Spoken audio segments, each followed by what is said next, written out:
Tony Stark wasn't pleased with his Iron Man armor. He felt that it made him look too scary to those he was trying to help. He wanted a suit of armor that looked sharp but was also functional. Yes, Tony Stark was the invincible Iron Man, but he was also a stylish billionaire who loved the finer things in life.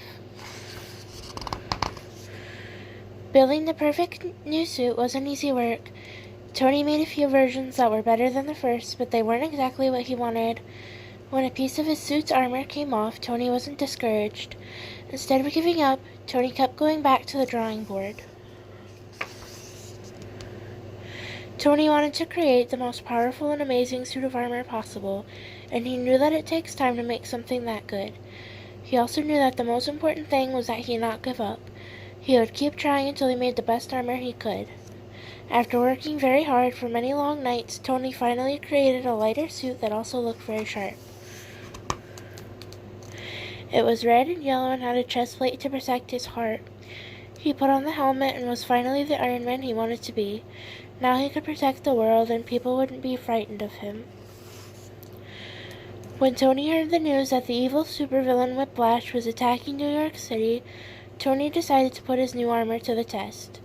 Iron Man found Whiplash at the Statue of Liberty. The statue stands for freedom, and Iron Man wasn't going to let Whiplash destroy it. "Stop this attack, Whiplash," Iron Man yelled through his helmet.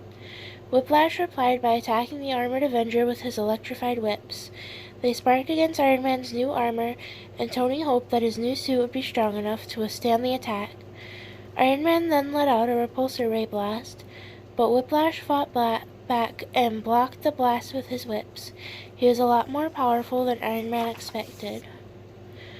Whiplash cracked his whips and sent sparks of electricity at Iron Man. The armored Avenger quickly fired his rocket boosters and evaded the blast. "If you're trying to scare me, you're going to have to do a lot better than that," Iron Man said as he dodged another attack. "Admit it, Iron Man," Whiplash shouted.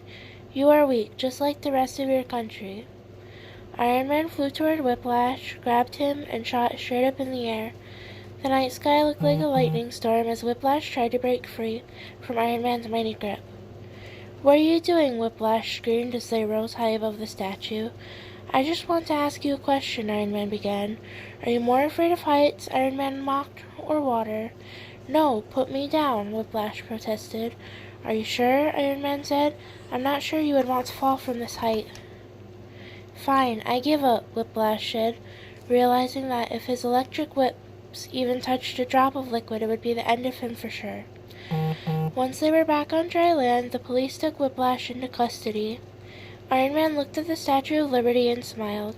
Tony Stark was pleased that he was able to stop the attack and test out his new armor. Tony's hard work had paid off. As Iron Man flew through the starry sky with its beautiful full moon, he thought about everything that had happened. And as he soared high above Manhattan, he looked down and knew that there was people below who needed both Tony Stark's technology and Iron Man's invincible armor, and that gave Tony and Iron Man all the strength in the world. The end. I love you.